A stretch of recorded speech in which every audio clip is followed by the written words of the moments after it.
There was plenty of emotion outside the Lambton Family Medical Centre this morning as the suburb's residents and business community joined forces against primary healthcare, which unexpectedly closed the facility last Friday, citing a lease issue. I think it's disgraceful. They're morons. They're not human beings. And how will it affect you? I've got terminal cancer. I've got no doctor now. It's a terrible shame that this place has got to be destroyed by somebody. Terry Cachell's so incensed, he's started a petition demanding the centre be reopened, and he's gaining a lot of support. People just can't believe that in a civilised society like Australia that the corporate world could treat people's health and well-being in this really disgraceful manner. On Monday, contractors moved in and now the inside of the building looks like this. Fruit shop owner Marianne Clifford saw the destruction unfold. What amazed me was the speed in which they were doing it and in which they were throwing it. They themselves, they didn't wear any helmets or anything for their safety. GP Access has condemned Primary Healthcare's move and is offering the Lambton Centre's former patients its help. If patients are having troubles accessing the care that they need, they can contact us either during the day or contact our after hours service, and we can point them in the direction of some local GPs. Madeline Bond, NBN News.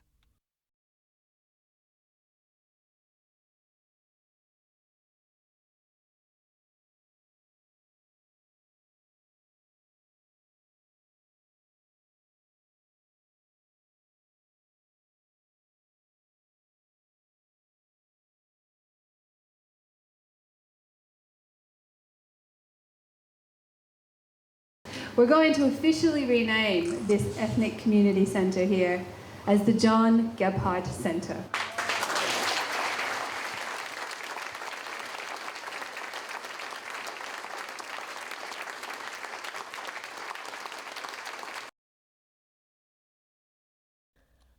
The global financial crisis has taken a heavy toll on property developer Keith Johnson. We've worked our way through it, but it's been one of the toughest periods in my life, and we're certainly still working our way through to the end. For that reason, his company is auctioning off 8 homes at Trinity Point on Sunday, and he expects the sale prices to be well below cost. We need to get on with the rest of the subdivision, please the banks. There's under a huge amount of pressure to clear out the debt. This 5-bedroom home would usually go on the market for $688,000, but Mr Johnson says he expects it will be sold for less than $500,000.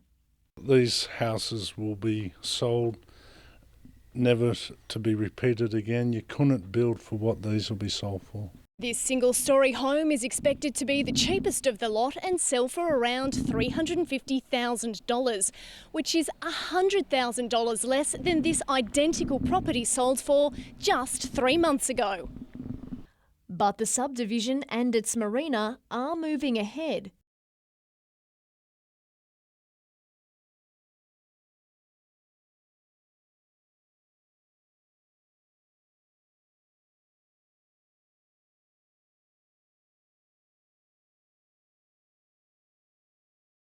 You'll see me bursting through walls of fire, you'll see me climbing up a ladder while I'm riding around on a bike, wheelies, stoppies.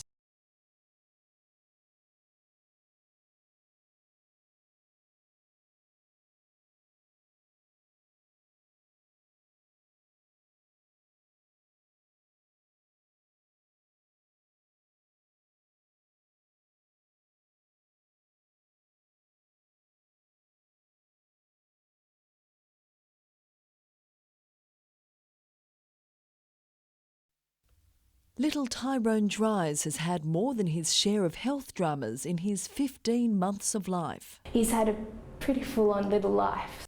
Hospitalised on occasion with severe lung conditions, his mum Monica has now brought him back to the ward in the hope of finding some answers to his ongoing health problems. He's had bronchiolitis at 4 months old, and then ever since then it's been constant on and off chest infections like tonsillitis, being sick with the flu, and that's caused wheezing. Today, Dr Jörg Matz will perform a lung function test on Tyrone in the only centre of its type in the state recently established at the John Hunter Children's Hospital. The baby is given medication to help him fall asleep, then it's off to bed for a very closely monitored nap. We place the face mask on their mouth, and that allows us to both measure the obstruction of the airways and the total lung volume. The researchers have found that 20% of all babies have lung symptoms in their first year of life. The figure skyrockets to 70% for infants born to mothers with asthma during pregnancy. Tyrone's mum has asthma and he was born premature, increasing his chances of developing the disease. We believe that collecting this data will greatly assist us in better managing and better treating infants with lung disease in early life. Researchers are looking for more children aged from 6 months to 2 years to take part in the study.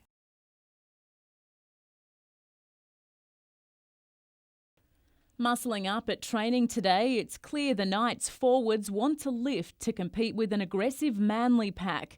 Mark Tafua is one of those on the front line, coming in for Ben Cross, who's out with concussion. So we've got to go out there and put our best foot forward and try and muscle up against those big forwards, because if they get a roll on, the rest of the team gets momentum and it's hard to stop. Another who'll be keen to inject some spark will be returning second rower Cameron Ciraldo. He's starting off the bench a year after breaking his leg in a sickening incident. It's a real pleasing time for a coach when you can select a bloke who's worked as hard as that and really deserves his inclusion. The battle of the halves will be one to watch. At 22 and 23, Jared Mullen and Scott Duro are relative veterans compared to the surprise packet pairing at the Sea Eagles. Aged 19 and 21, Trent Hodkinson and Kieran Foran could prove dangerous. Their Sea Eagles teammate Josh Perry is also sure to want to impress. Amid speculation, the Knights want the Valentine Junior back for season 2012. At this stage, he's still playing for Manly and we've still got to do a job on him this weekend. As for injured skipper Kurt Gidley, he's found his stride at training but is still 2 to 3 weeks away from making a return. Kate Mitchell, NBN News.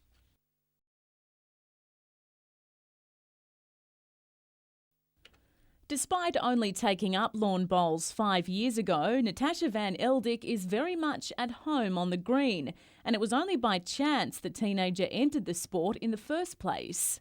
I used to play soccer, but then during a school sport, I decided to come down here for a bludge, and this is where it's put me. The 19-year-old admits her selection in the Australian team came out of nowhere.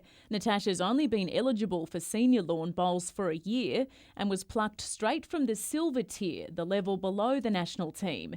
She'll now take her place alongside the more experienced members of the Aussie squad for the 8 Nations tournament in India next week. I've been put in as skipper in the pairs with Lindsay Armitage. Never played with her before, but hopefully we can just go out there, stick it out and win some games.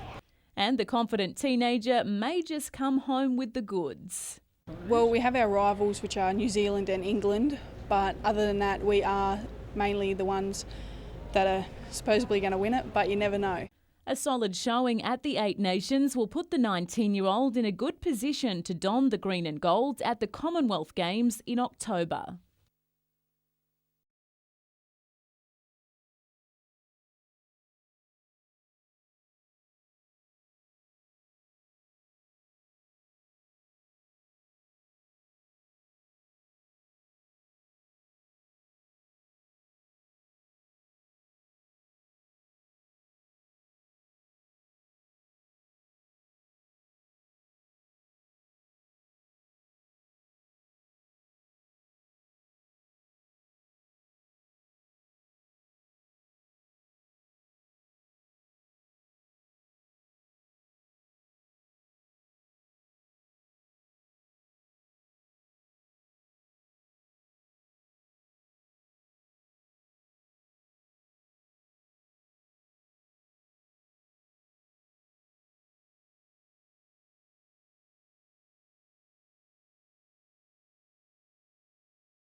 Early this morning, police closed a section of walkway along High Street and an adjoining car park. Forensic officers then combed the crime scene for evidence following what they say was a bloody brawl that left 2 men hospitalised. As a result of that altercation, a 36-year-old male received stab wounds to the abdomen, back and arm. He's since undergone surgery at John Hunter Hospital and should make a full recovery. An 18-year-old man was taken to Maitland Hospital where he was treated for a cut to his arm and was released this morning. 20-year-old Andrew Edmonds from Lorne has been charged over the incident. There was witnesses to the altercation who immediately notified emergency services.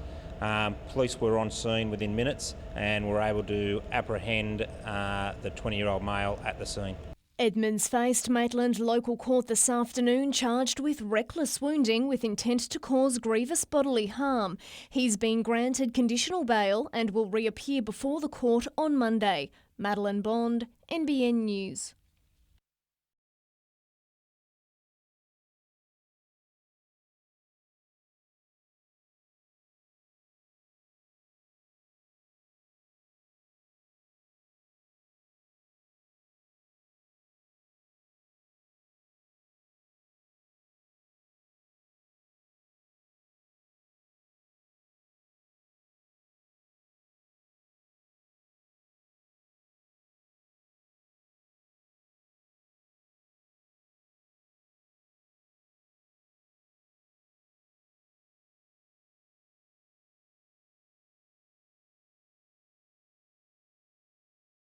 Nothing is going to happen to primary health care if they pass those records over to the right people who identify themselves with photo ID.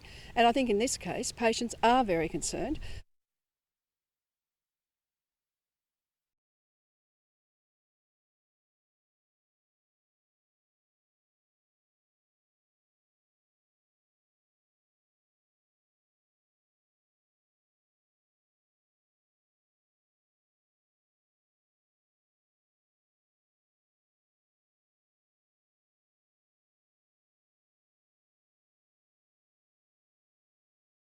The beauty of the tram trains is that you can eliminate the fences, the railway boom gates, and all of that can be operated by traffic lights. And this is going to open up that foreshore, which is what GPT wants.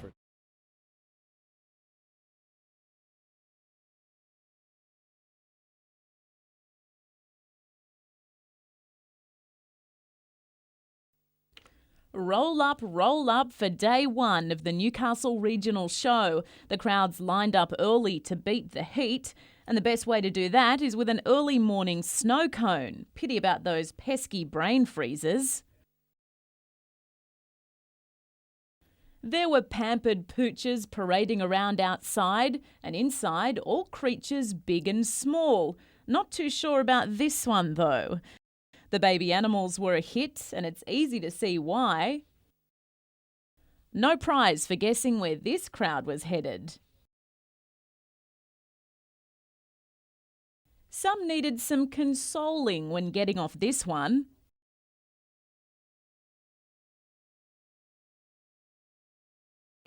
As always, there were rides for the kids. And for those of us less adventurous types, there's always a day on the water. Watch out! It just wouldn't be the show without sideshow alleys where the clowns aren't as easy as they look. And of course, the Pluto pups. Sometimes one just isn't enough. Inside the packed showbag pavilion, mums and dads parted with their hard-earned by the wallet load. And that was all before the show had even been officially opened. That honour was given to New South Wales Governor Marie Bashir, who knew how to make an entrance. As for the verdict on day one... Yeah, it's really good. Yeah, it's fun. I like it. It's good every year. Kate Mitchell, NBN News.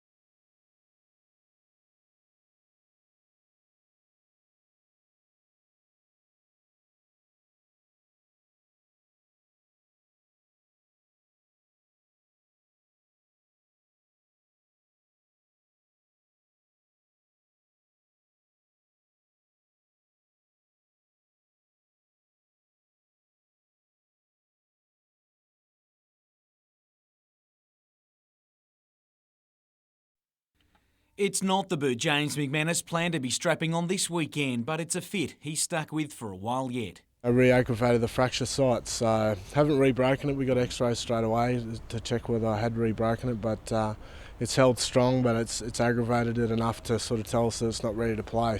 After a serious ankle injury ruined much of his 2009 season, breaking a bone in his foot during December only prolonged his return. Having endured a long recovery, he was ready to make a shock return tomorrow night, only to re-injure it at training. Pretty frustrated, obviously. I've got to stay positive. We've got to look at what happens if it doesn't heal up strong enough as well.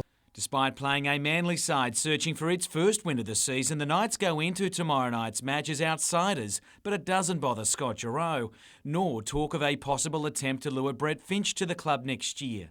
Off contract himself at the end of the season, Giroux plans to let his own football do the talking. It's all right, it's always hanging around, but, just got to concentrate on my own game, not worry too much about what's been said in the papers. They'll get first crack and, we're still comfortable that we've got the right sort of people at our club. And former Knights premiership winning captain Paul Harrigan has decided not to stand for re-election on the club's board. Nominations close on Monday.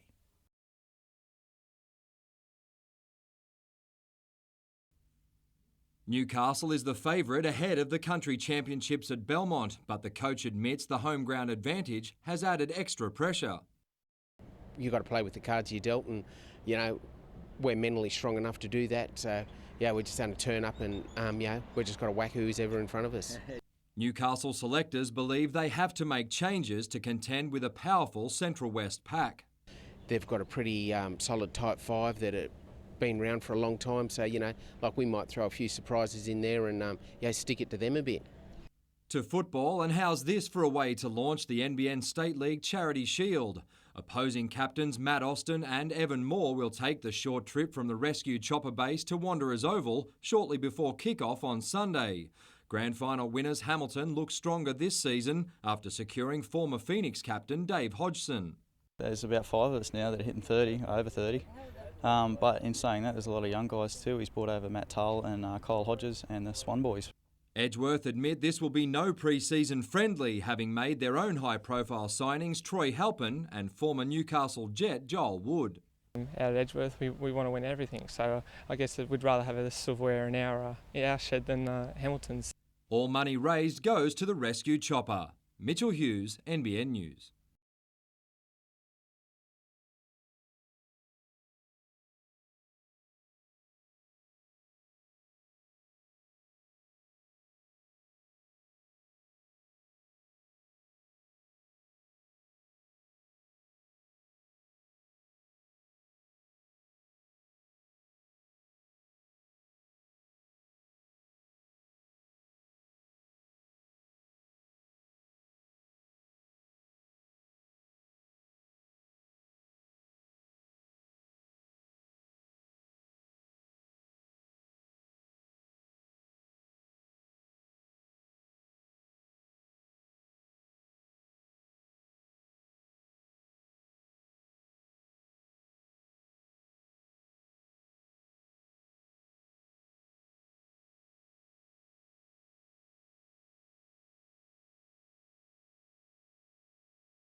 It's enough to make you look twice. An aeroplane coming into land just metres above a rail overpass.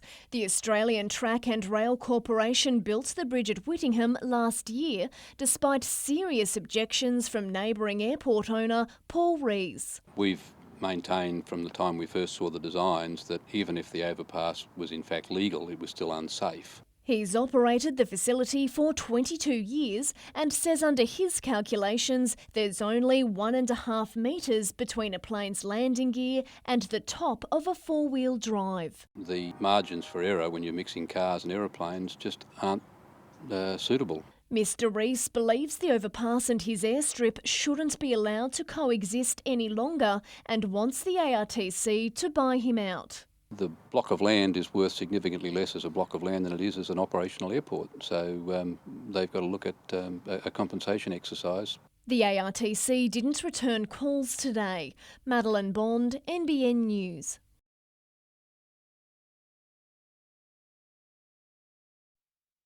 The Grand Southern Cross Model Air Rally got off to a flying start today, with collectors treated to a demonstration by model aircraft flying world champion Chris Brislin. He says flying a model beats piloting the real thing hands down. We can probably do a lot more than the real plane can do as well, because we have no pilot, we can pull more G-forces, we have more power. And it wasn't just models on show, with several flyovers. Meanwhile, Curry Curry took a step back in time for the Nostalgia Festival, with all things old, groovy once again. Come to Curry and feel like you're back in the 50s and 60s with all the swing skirts and the dancing shoes and the cars. And what a collection of classic cars. She is an absolute beauty. What can you tell me about her? She's a 1927 Chev pickup. Took us 3 years to build. Madeline Bond, NBN News.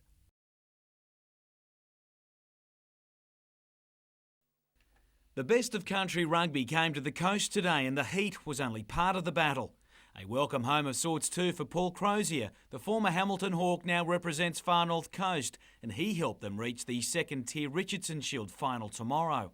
It's the Caldwell Cup, that's the jewel in the country crown, and Illawarra staged an almighty comeback in the fight to reach the decider in that. Down 27-10 at half-time against the Central Coast, Chris Jack had them back within 6. Gavin Holder made it just one the difference inside the last minute, leaving Dan Lawson with the potential winner from the sideline. His miss confirmed the Coast spot in the final. Most pressure was on Newcastle though. The hosts and defending champions tackled Central West in their semi-final late today, but probably wanted to do more to the referee. Despite a whopping 17-2 penalty count against them in the first half alone, Newcastle soon turned things around, scoring 7 tries in a 41-point win to book a spot in the big one tomorrow.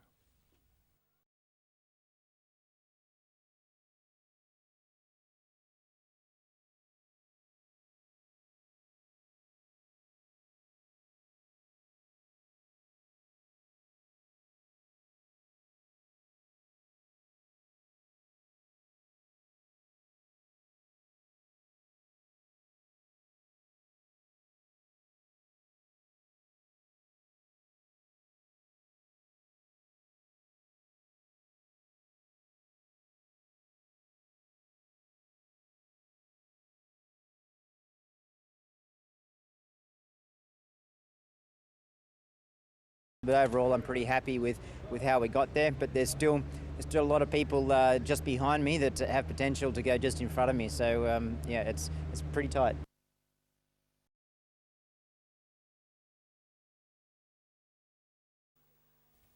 With the flick of a switch, the hunter plunged into darkness. It was our third Earth hour, and record numbers did their bit for the planet, no matter where they were. Yeah, I think it was really successful. A lot of events took place throughout the Hunter, a lot of things at King Edward Park.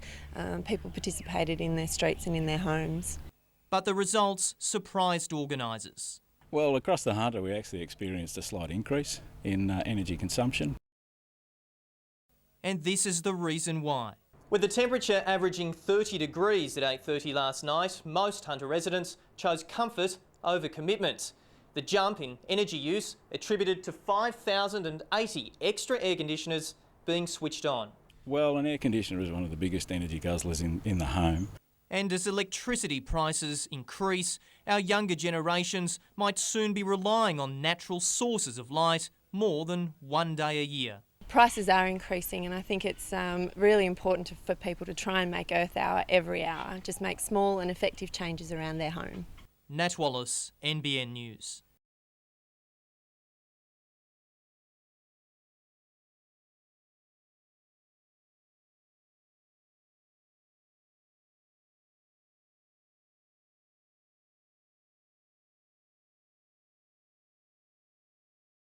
It's a time of dangerous climate change, and we're expecting to see coal exports from the world's biggest coal port tripling over the next couple of years.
Newcastle started the day with the chance of a winning double, but Illawarra had other ideas and the Colts decider, an 80-metre effort late in the match, snatching victory over the hosts.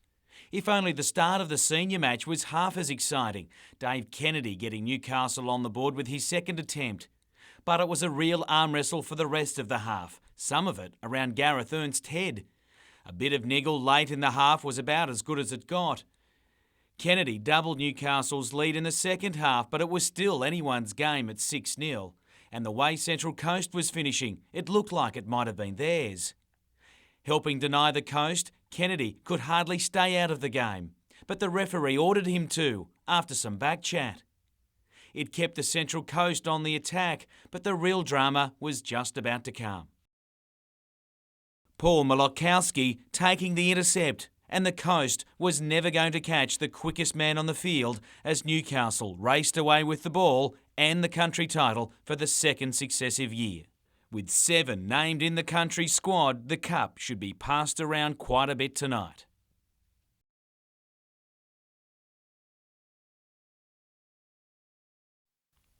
To the residents of this town, it's every bit an emergency. They fear they could soon be the ones manning the ambulance station. We just feel it's leaving us in a position where we are unsafe. Well, a volunteer's not trained in the modern day medicines and or what our ambulance people do. Merriwar has 2 brand new ambulances, but only 2 permanent staff. A controversial plan would introduce volunteers to avoid having single officer crews. The local state MP today collected 1,000 protest letters to deliver to Parliament next week. People of Merriwar and Murrurundi and Stroud and Dungog and Gloucester are not ready to be guinea pigs on what is an economic rationalist move by the Keneally government. The head of the Hunter branch of the ambulance service says it would cost an extra $100,000 to employ another paramedic here at Merriwar, a move it claims would be bad value for money given demand here is apparently so low. We shouldn't be second-class citizens. We should be treated as equally as anywhere else, and they're not downgrading any other service except across our areas at the moment.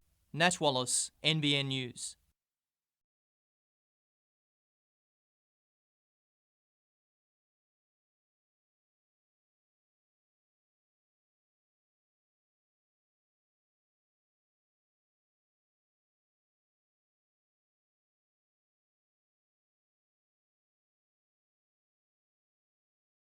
if the primary health care are willing to give us a copy of the patient records, then we'll look after them, and if patients need their records, they can contact us.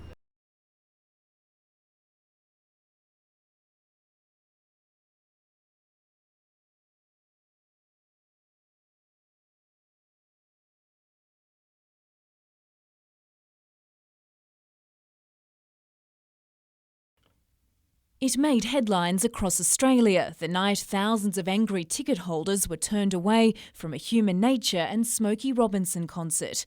It was claimed at the time that NBN Entertainment had oversold the event and given away thousands of extra tickets. Now at least 4 companies contracted by NBN say they've been left out of pocket, including Michael and Lauren Carlson's cleaning business. I paid 4 staff to work that night, and not to mention the countless hours and time I've spent trying to chase up the payment. Ms Carlson says they're owed more than $1,000 and are furious that their efforts to gain the money have so far come to nothing. 20 to 30 emails and 20 to 30 phone calls. Too many to count, really. Meanwhile, Howard Bourne from Hepcat Event Management says NBN owes him tens of thousands of dollars and that it's now in the hands of his solicitors. Wyndham Estate, where the concert was held, says it won't be hiring NBN Entertainment again, adding the concert brought nothing but bad publicity. NBN Entertainment didn't return NBN's calls today. Jane Goldsmith, NBN News.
Quinton Bryce was welcomed to the Catalina Aged Care Facility by naval members of the Australian Federation Guard, as well as residents and staff.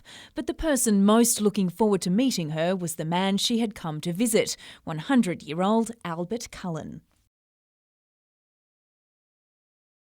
Mr Cullen served during World War II with the Royal Australian Navy, first as a cook and then a butcher on HMAS Cerberus, Canberra and Mercure. He signed up when he was only 19. I thought, well, goodness, I'm starving outside, so I joined a big queue, passed my medical and physical and everything, and in 3 days I was in the Navy. Today, the Chief Petty Officer was presented with 2 more medals in recognition of his 22-year service. And while the medals were an honour, he was keen to spend some quality time with the Governor-General and was quick to pay her a compliment. I told her straight out, I said, I never expected you to be so young. And I said, may you long be with us for a long while. And she thanked me very much for that. She said, how about having a cup of tea with me? Apart from being a charmer, a centenarian and a great-grandfather, Mr Cullen's also recognised as Australia's oldest scout. He joined at age 12 and is still involved. Jane Goldsmith, NBN News.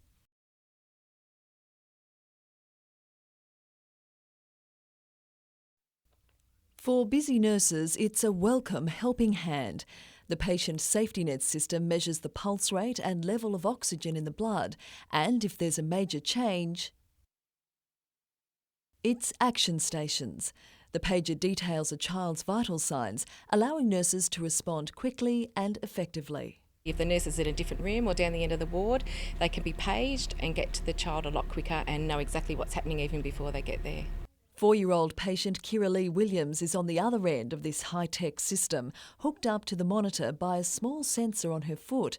18 units have been installed in the children's medical ward, offering an extra safeguard for young patients. We have a lot of kids, especially in this ward, babies and children with respiratory illnesses, so bronchiolitis babies and children requiring oxygen. So they're the type of children that we would definitely put on the system. And it's all thanks to the community. Fundraising by employees and management of John Holland provided $10,500 to kickstart the project. It's good to see the fruits of our labour, if you like. So we've seen the machine work in operation, and fantastic opportunity. It turns out Kira Lee is fine, but Teddy might need some extra attention. The hospital is hoping to raise funds for more units.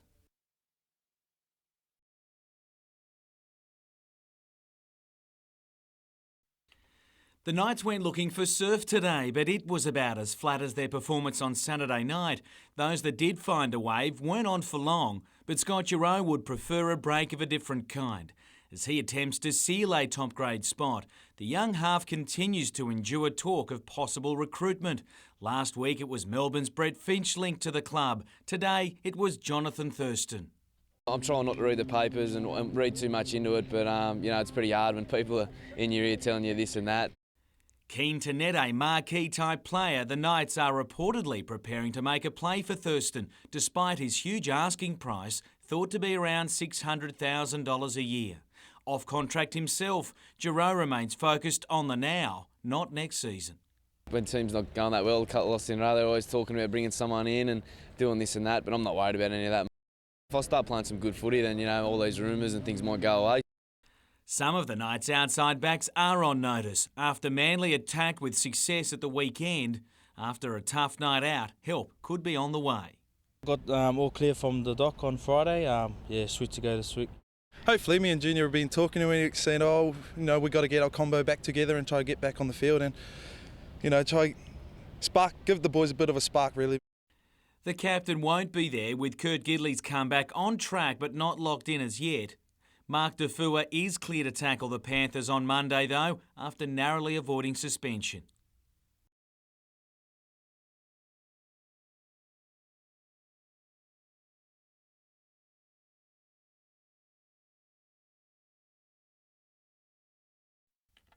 It was arguably Newcastle's worst performance of their campaign, but the final scoreline was all that mattered. Paul Malachowski stole the ball and the game in the dying minutes. He not only saw Newcastle claim the Caldwell Cup for the third time on the trot, but saw himself join 5 teammates in the country squad.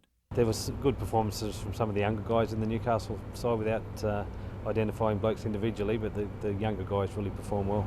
University's David Kennedy and player of the series Matt Dunn are among the other Hunter players named in a 33-man country outfit, which will be culled to 25 before its first game against the powerful ACT side on May the 1st. ACT will be very tough. They got a lot of the Brumbies runners guys in that squad, so and they're out of a strong competition down there, so they'll be particularly hard to beat.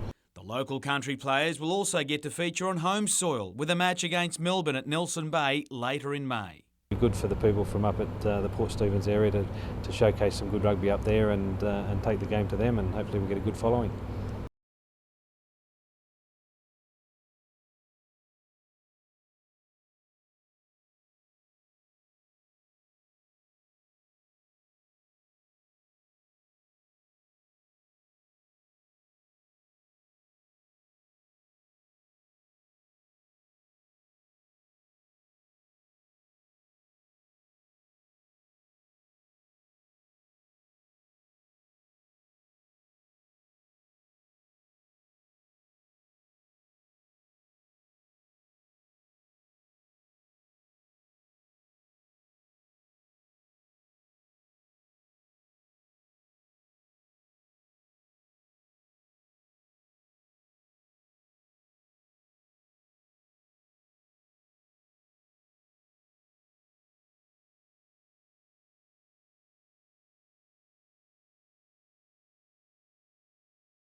Why not trial it, see if it works? If it works, then it's a bonus. If it doesn't, then you haven't lost anything.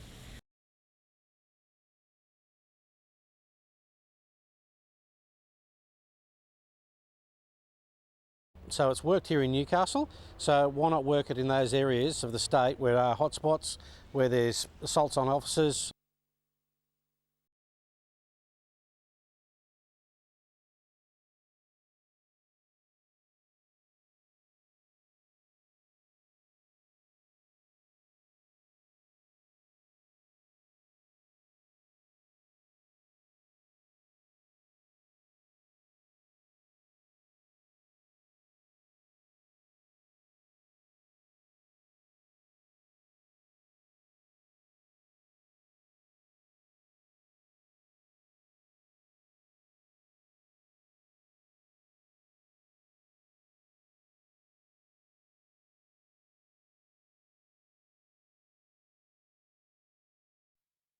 This yacht is the latest victim of the silted-up navigation channel at Corrie Island.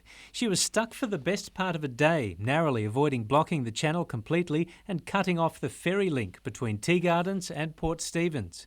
Both entrances of the Mile River are fairly badly blocked and potential accidents. Despite state money being made available last August, the joint dredging project with Great Lakes Council won't start until next month at the earliest. While that should open up the Western Channel for boats, unblocking the mile's eastern entrance is considered vital for the river's health.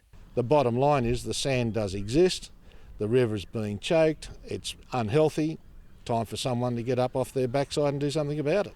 The water is stagnating, we have salinity problems, we have fish kills. Oyster farmers have gone out of business. We need a long-term fix, not a band-aid. The state has given money for the eastern entrance, but only for a study. The fact is that $375,000 has been granted for the study. I think we could have had the area dredged for that. Paul Lobb, NBN News.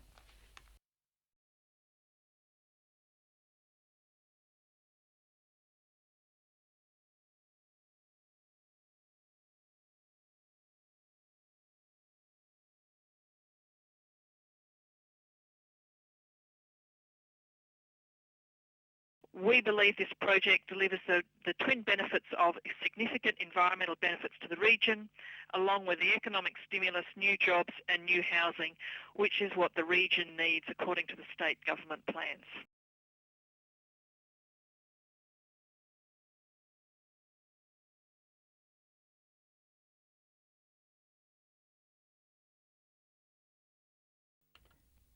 The existing half-pipe at Empire Park could soon be demolished to make way for this modern skate park.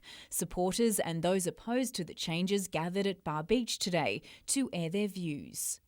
I think it's about time that they put something in for the skaters and kids to use. And yeah, I don't see any negative side effects from it. Others disagree. Among the concerns raised, the sheer scale of the skate park, limited public transport to the site and a lack of community consultation. They want to make sure that it can't be used by antisocial elements at night and so on and become an unattractive, graffiti-ridden area. Council has accepted a $400,000 federal grant and must build the Empire Park skate facility and second bat and ball court by Christmas. It will also chip in $100,000 for a playground and footpath, but some residents believe the money would be better spent improving the neglected South Newcastle facility or building a skate park at Broadmeadow. That's still a possibility, but not with this money. There is a plan for a regional skate park facility, a much bigger facility. Our current preferred home for that is Broadmeadow in District Park. 2 more workshops will be held tomorrow. Jane Goldsmith, NBN News.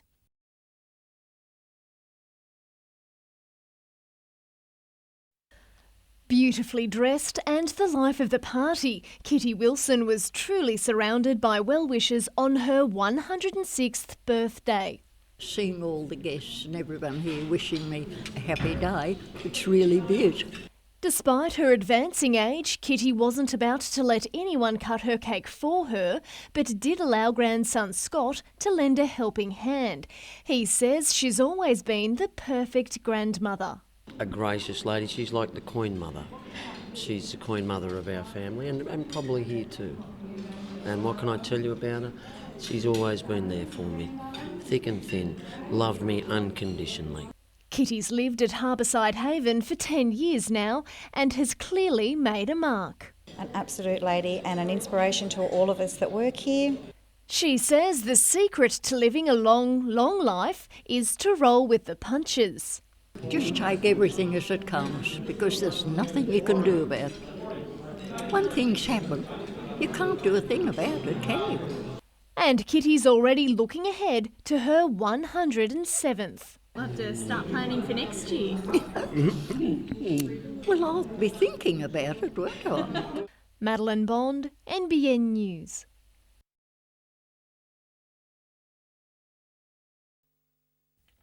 On the football field, there was very little Robbie O'Davis didn't win, from premierships to Origin series and test matches.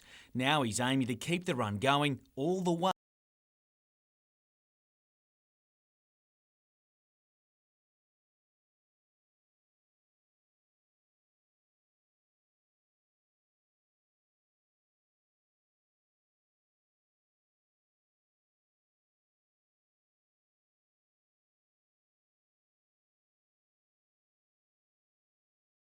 Really, the NBL grew out of Newcastle with John Rasky and the board at the Falcons years and years ago, so it would be great to see them back. My heart says yes, my head probably says no in the short term.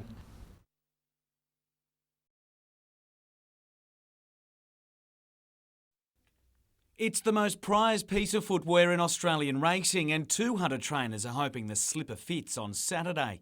Represented by connections, including his father John, the Paul Massara-trained Beneteau couldn't have drawn better. Couldn't be happier. Barrier 6 is actually the barrier we ideally wanted, and lucky for us, a member of our syndicate picked that number. We were very pleased. Although more a hindrance today, if the rain stays in Sydney, it'll cause all sorts of problems by Saturday. We just hope, for everybody's sake, to make it a level playing field, that we don't have this rain continuing for the rest of the week, or it'll be a bit of a cloud paddock by the time our race comes up. The Chris Lees trained Ellen Bari drew wide. That suited the trainer okay, but saw its price drift out to 70 to 1.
This was the sight at Gymea Drive last night following a move that went horribly wrong. Just after 5:30, an acrobat removal truck loaded with furniture began rolling down Toscana Close and slammed side-on into its sister vehicle. Both were left teetering on the edge of an embankment before they crashed 10 metres into a gully. Police are unsure why the truck rolled down the hill in the first place. Fire crews spent the night cleaning up, and this morning the extent of the situation became clear. What went through your mind when you first saw it? Yeah, it was a tricky one, real tricky one. A full-scale salvage effort began at around 8 a.m.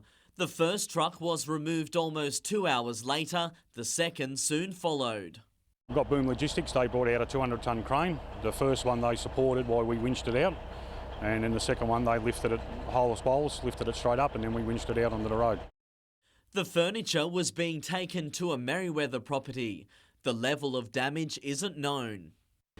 Surprisingly, no one was injured in the accident. The 48-year-old driver of this vehicle jumped from the truck just moments before it careered over the embankment.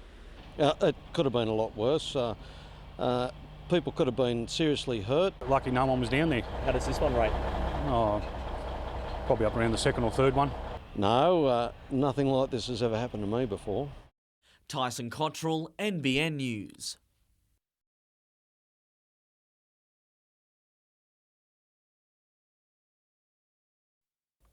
This wastewater treatment plant pumps an average of 44 million litres of treated effluent into the ocean, 1.5 kilometres off Burwood Beach every day. Hunter Water has now released a study conducted by the University of New South Wales, which identifies the impact that could have on swimmers and surfers' health. It's groundbreaking research that it's been done. First time it's been done in Australia. Through scientific modelling, researchers were able to predict the movement of pathogens. The vast majority of times the ocean currents and the sunlight disinfect the water and take it out off the coast, but at times there are combinations of circumstances that do allow the effluent in particular to come close and potentially impact on beach users. And that's when we can get sick. The report found that for shoreline bathers, a slight elevation to the health risk could occur around 5% of the time, while surfers appear to be a higher risk group because they swallow more water and their elevated health risk could occur up to 25% of the time. To put that into context, the Beachwatch results show that 97% of the time currently that the water is fine. It meets the Category A standard for swimming. Hunter Water is also taking action to reduce the risk further by carrying out a $43 million upgrade of the facility. It's also building a $15 million UV disinfection plant, which should be complete in 2013. Madeline Bond, NBN News.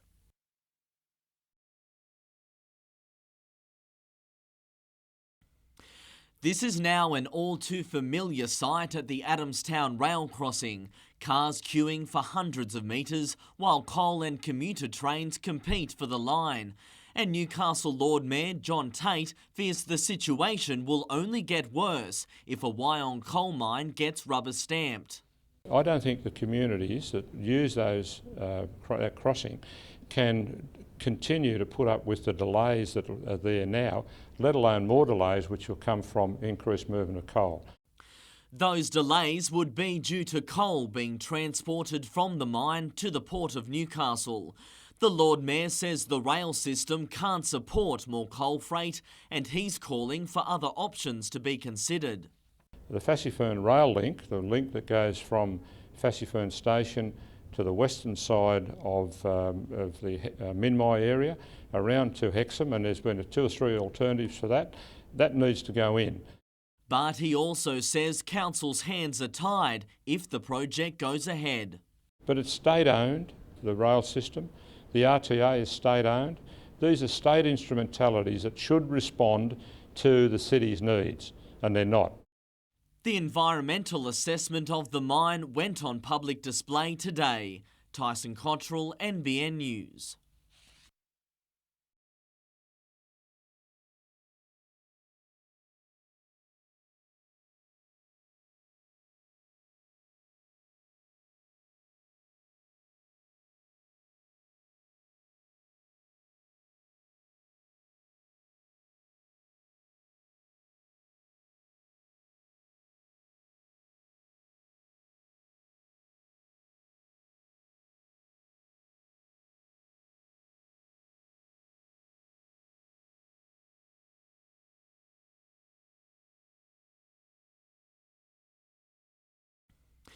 This is now an all too familiar sight at the Adamstown rail crossing.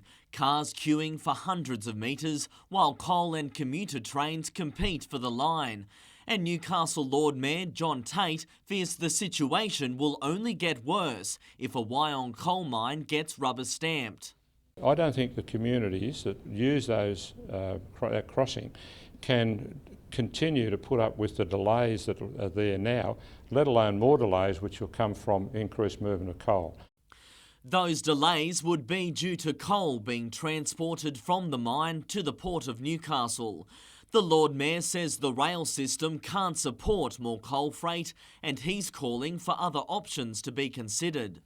The Fassifern rail link, the link that goes from Fassifern station to the western side of the Minmi area around to Hexham, and there's been 2 or 3 alternatives for that, that needs to go in.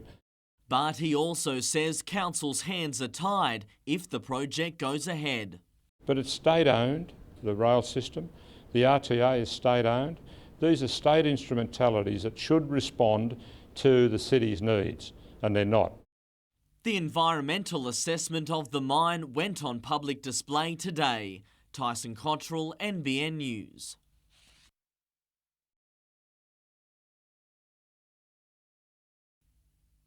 Like a lot of Canadians, Chris Belanger has lived and breathed ice hockey since he was big enough to walk. On top of 13 seasons in Europe, the 37-year-old also represented his country more than 100 times, setting a record for appearances in the historic Spengler Cup. It's been going on since 1923, and I'm thankful to say I'm the only player in the history of the tournament to play 6 consecutive Spengler Cups, achieving 2 gold medals. The Hunter Ice Skating Stadium is a far cry from the ice of Europe and North America, but Chris Belanger says he was drawn to Newcastle by the North Star's successful program.